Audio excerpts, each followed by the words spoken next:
Before the mission is announced, before the aircraft launches, before the breach is made, the outcome has already been shaped, not by chance, not by courage alone, but by preparation under pressure. This is the world of the Navy SEAL teams, a world where chaos is expected, plans are temporary, and adaptability is the real weapon. SEALs are not trained to operate in perfect conditions. They are trained to function when conditions collapse, because in real combat, they always do. A name that defines a doctrine. The name Navy SEAL is not symbolic. It is instructional. Sea, air, land. SEAL teams are designed to operate across all three domains, often within a single mission. Unlike conventional units that specialize in a specific environment, SEALs specialize in transition. One operation may begin underwater, continue through the air, and end in dense urban terrain before sunrise. They infiltrate coastlines using combat swimmers, board vessels at sea, parachute from high altitude, and move through hostile cities with precision. Rivers,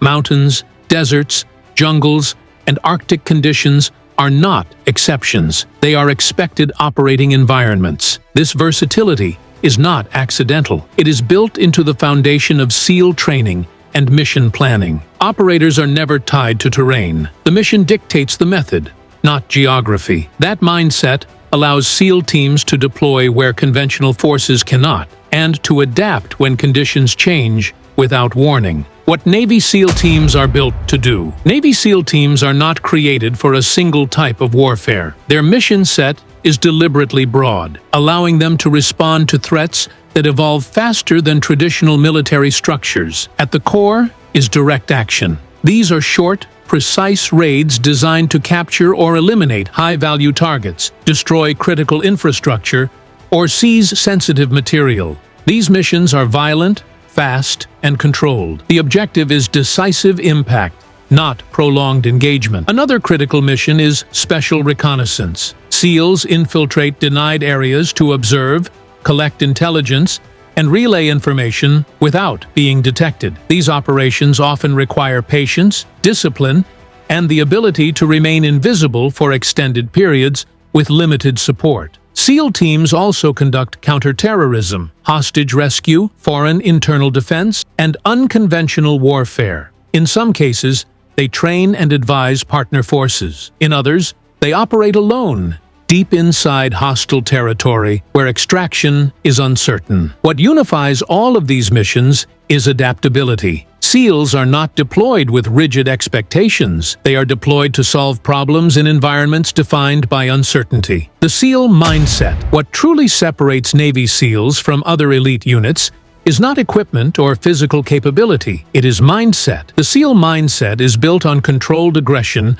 and disciplined flexibility. Operators are trained to move decisively without becoming reckless. Speed matters, but accuracy matters more. Violence is applied with intent, not emotion. In combat, hesitation can be fatal, but impulsive action can be just as deadly. SEALs are trained to operate in the narrow space between those extremes, where judgment matters as much as courage. They are expected to make rapid decisions under extreme stress, gunfire, explosions, confusion, exhaustion, while maintaining clarity. Fear is acknowledged, not denied. Adrenaline is managed, not followed blindly. The mental standard is unforgiving. Remain calm, process information, adapt instantly, execute without hesitation. This ability to think clearly under pressure is what turns training into survival and preparation into success. Training designed to reveal the mind, not the body.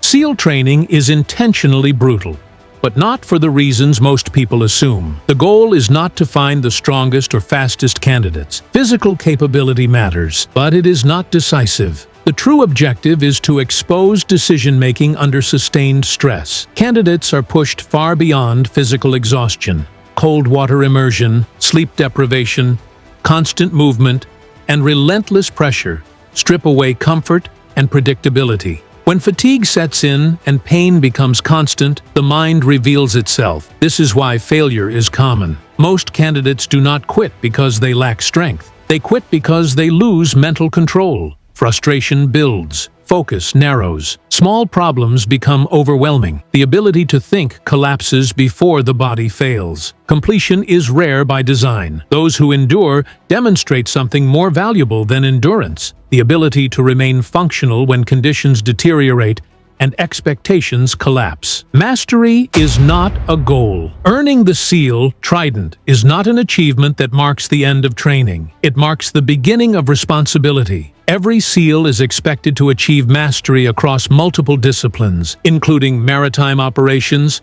close-quarters combat, free-fall parachuting, small unit tactics, and advanced weapons systems. But technical proficiency alone is not enough. True mastery means executing these skills while exhausted, injured, disoriented, and under threat. It means maintaining discipline when adrenaline is high and the situation is unclear. SEALs train to perform at a professional standard even when conditions are actively degrading. Excellence is not situational. It is expected every time. Team above the individual. One of the most misunderstood aspects of Navy SEAL culture is the emphasis on teamwork. Popular narratives often focus on individual heroics, but SEAL teams operate as tightly integrated units. Individual skill matters, but cohesion matters more. No operator succeeds alone. Every SEAL must trust that the person beside them will perform without hesitation. Roles are clearly defined. Communication is direct and efficient. Redundancy is built into every plan, so that no single failure compromises the mission. Ego has no operational value. Reliability does. SEALs are trained to think as a unit, move as a unit, and succeed as a unit. Personal recognition is irrelevant when the mission depends on collective execution. Planning for failure. Before the mission begins, in most professions, planning is about minimizing risk. In the world of Navy SEAL teams, planning assumes risk is unavoidable. SEALs do not expect the plan to survive contact with reality. They expect it to fail, and they prepare accordingly. Every mission is rehearsed repeatedly, not just to perfect execution, but to identify points of collapse. What happens if communications go down? What if the insertion is delayed? What if the target moves? What if extraction is compromised? These questions are not hypothetical. They are central to planning. SEAL teams develop layered contingencies. Primary plans are supported by secondary options, which are supported by emergency actions. Every operator understands not only their own role, but how the mission continues if someone is injured or removed from the equation. This approach transforms uncertainty from a threat into a manageable variable. When failure occurs, and it often does, it is not paralyzing. It is anticipated. Speed with discipline. When a SEAL mission begins, speed becomes critical, but never at the expense of control. Operations are designed to unfold rapidly, often within minutes. Surprise is leveraged aggressively. Violence, when applied, is overwhelming and precise. The objective is to dominate the environment before the enemy can react or reorganize. But speed without discipline is chaos. SEAL teams move deliberately. Even when moving fast, every action has intent. Rooms are cleared methodically. Sectors are covered automatically. Communication is brief, clear, and constant. This discipline allows SEALs to maintain control in situations that would overwhelm less prepared units. Even in the most intense moments, operators are expected to think, assess, and adjust. The mission is never about personal action. It is about collective execution, adaptation in real time. No matter how detailed the planning, reality always interferes. Weather changes, intelligence evolves, targets move, equipment fails. SEAL teams are trained to adapt in real time without losing momentum. This adaptability is not improvisation. It is structured flexibility. Operators understand the mission's intent deeply enough to adjust tactics without compromising the objective. Decisions are decentralized. Leaders empower operators at every level to make judgment calls. This prevents hesitation and keeps the mission moving forward. Adaptation is not reactive panic. It is calm, deliberate adjustment under pressure. The quiet reality behind the reputation.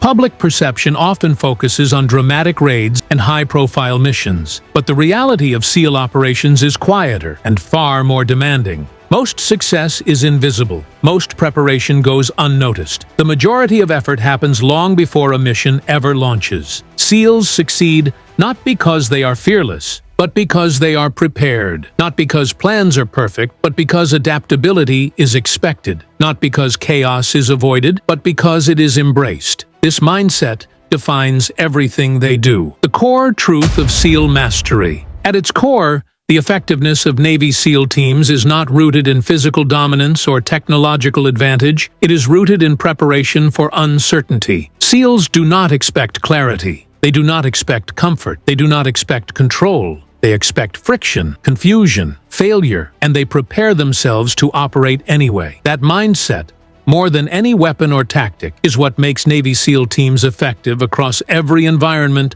every mission set, and every level of conflict. Because in a world defined by chaos, the most dangerous force is not strength, it is adaptability.